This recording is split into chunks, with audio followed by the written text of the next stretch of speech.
જય માતાજી મિત્રો, જય દાદા દ્વારકાથી, જય માં ભવાની. કેમ છો બધા? મજામાં ને મિત્રો? અત્યારના દિવસો એટલે બચપનના યાદના દિવસો. એમ કેમ કે અત્યારે નાના નાના બાળકોથી માંડી, બાલ મંદિરથી માંડી પ્રાઇમરી સ્કૂલ સુધીના બાળકોના વેકેશનના દિવસો, વેકેશનની યાદ. મિત્રો, આ દિવસો એવા છે ને કે માં કેતા મોઢું ભરાય અને મામા કેતા ડબલ માં મોઢું છલકાય.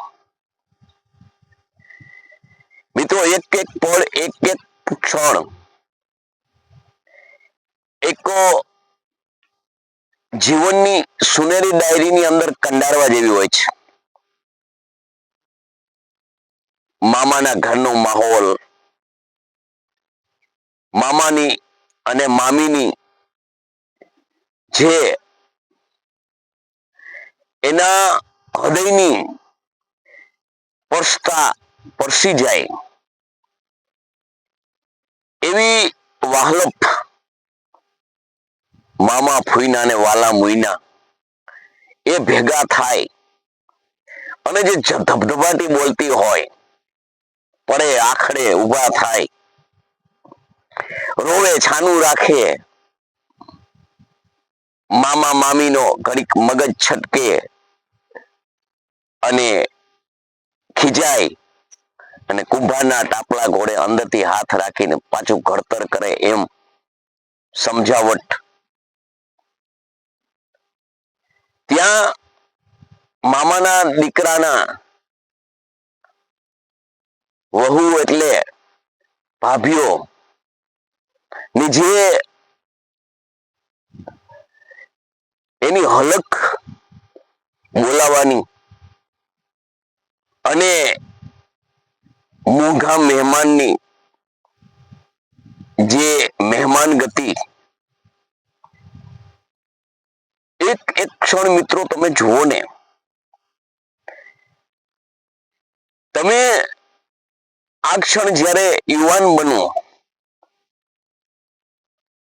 તમારા લગ્ન થાય, તમારા ઘરે સંતતિ થાય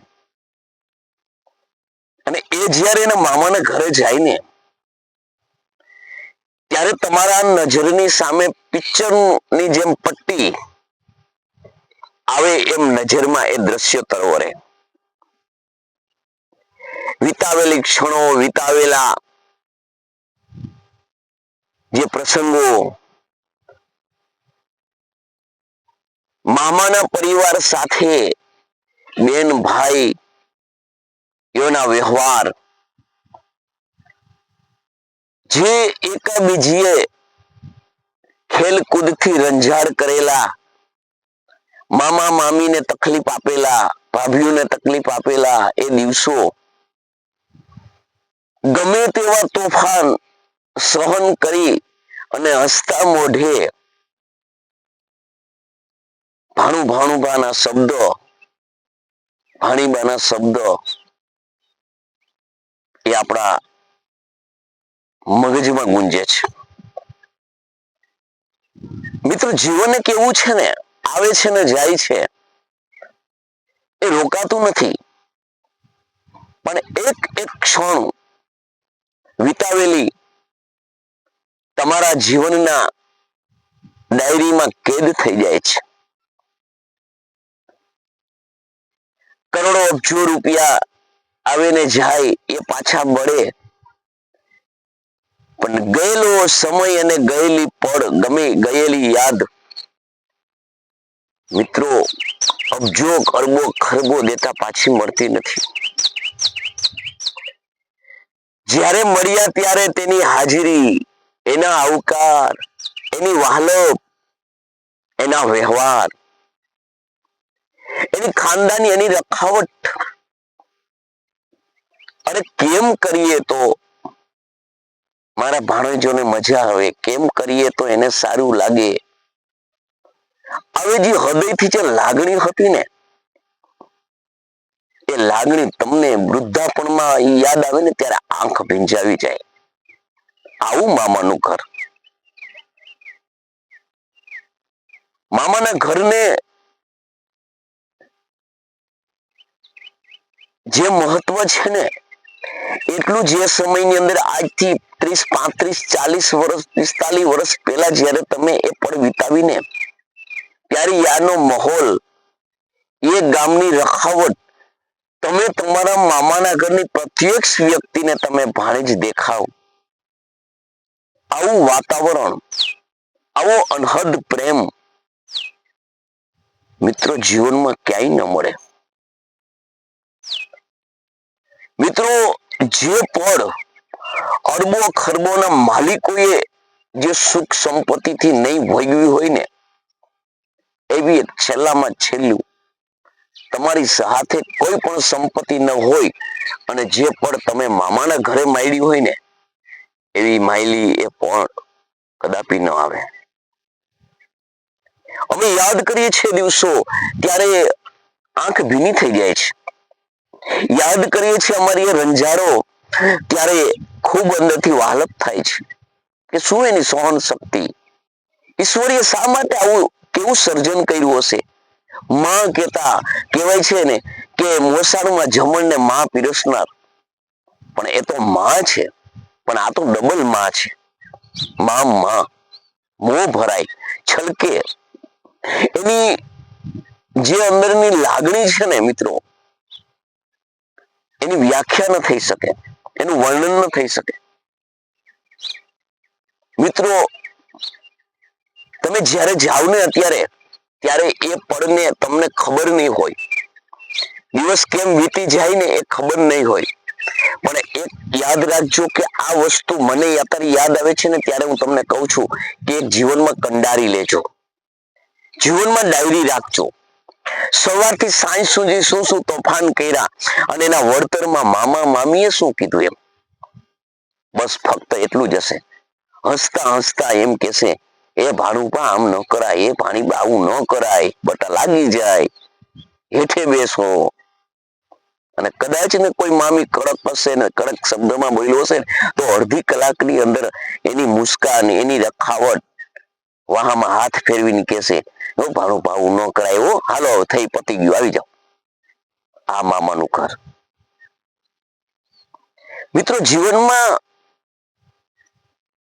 જીવન ચક્ર એવું છે ને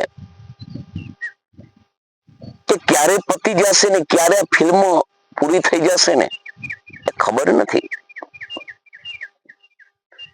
પરંતુ તમારા મગજની અંદર જે આ ફિલ્મ ચડી ગઈ છે ને એ કદી કદી ખતમ નથી થતી. તમારું હૃદય એવું હોવું જોઈએ, સંવેદનશીલતા વાળું હૃદય હોવું જોઈએ. તમારું હૃદય તમને સમજી શકે એવું હોવું જોઈએ. તમારું હૃદય કોઈને સમજાવી શકે એવું હોવું જોઈએ. એને જ આ પળની ખેવના હોય, એને જ આ પળની નોંધ લીધી હોય. બાકી જીવનમાં ક્યાં દિવસો વિતાવ્યા, કઈ રીતના વિતાવ્યા, એ કઈ જો કોઈ તમને ગતાગુમ ન હોય ને તો માનવ જીવન છે ને વ્યર્થ છે. એક બીજી ગામના જુદા જુદા દીકરીઓ હોય, એમાં તમે પણ એક દીકરા હોય, એ જ્યારે માસિયાઓ ભેગા થાવ,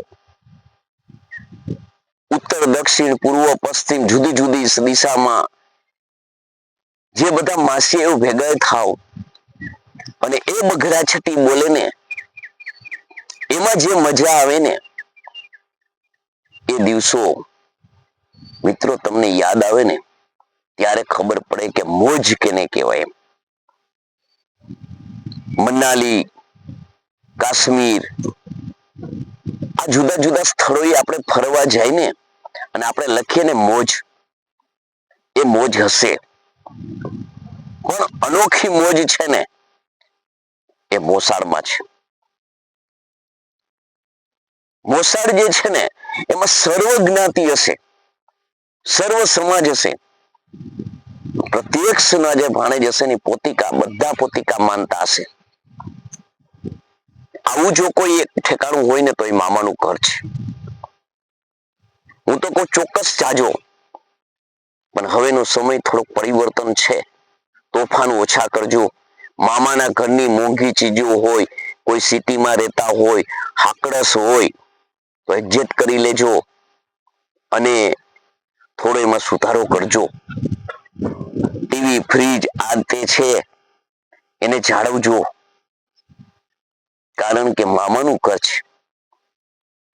એ બહુ કઈ લાંબુ કહેશે નહીં, પરંતુ એને નુકસાન આર્થિક રીતે ન જાય ને એનું થોડું ધ્યાન રાખજો. અમે હતા ત્યારે તો કઈ આવું હતું નહીં, પરંતુ જે હતું એ છૂટ ગાયે રમતા, પણ એમાં કઈ ભાંગે એવું હતું નહીં. ભાંગતા તો પડતા તો આખડતા તો ક્યાંક ગોઠણિયા છોલાય ને ક્યાંક માથામાં ગળો ઉપડી જાય, થોડીક વાર મામા મામી હોય ભાભી હોય હળદર ચોપડે ને ઓલું થઈ જાય. મેં રજાડું બહુ કરી છે મોસાળની અંદર, બહુ ખેલકૂદ કરી છે, પણ કોઈ દી મામા કે મામીને કે ભાભીઓને કે ભાઈને કોઈને અરુચિ નથી આવી. યાદ આવે છે બધું. મધની અંદર હાથ નાખ્યો તમે, માખું તોડી લીધો તો. ઠપકો કોને આપ્યો ખબર છે? નાની માએ બાને ઠપકો આપ્યો કે ખબર ન પડે અહીંયા છોકરાને રખાય, આ છે તે છે, હોજાડી દીધો ને આમ કર્યું તેમ કર્યું, દવાખાને લઈ ગયા ને હરખું થયું. પછી જે મોસાળિયામાં જે બીજા ભાણેજો આવ્યાની જોવે ને આપણે ઘાટ બોજ વગરના ખોજી ગયા હોય, એ યાદ કરે ને ત્યારે દિવસો ને એ આપણું વર્ણન કરે ને તો ખૂબ યાદ આવે એમ. પણ આવો વાલપ, આવો વ્યવહાર મિત્રો મોસાળ સિવાય ક્યાંય ન મળે. એટલે સરસ મજાના દિવસો આવ્યા છે. મોસાળમાં જજો, મામા મામીને પ્રેમ કરજો, ભાઈઓને પ્રેમ કરજો, એકબીજા હળી મળીને રહેજો. અત્યારની આધુનિક જમાનામાં નુકસાન થાય એવું ન કરતા, અને ઘણકર ધંધા અર્થે આ કામ અર્થે કોઈ બાર સિટીમાં રહેતા હોય તો એ એરિયામાં એડજસ્ટ કરીને રહેજો. જય માતાજી, જય દાદા દ્વારકાધીશ, જય માં ભવાની.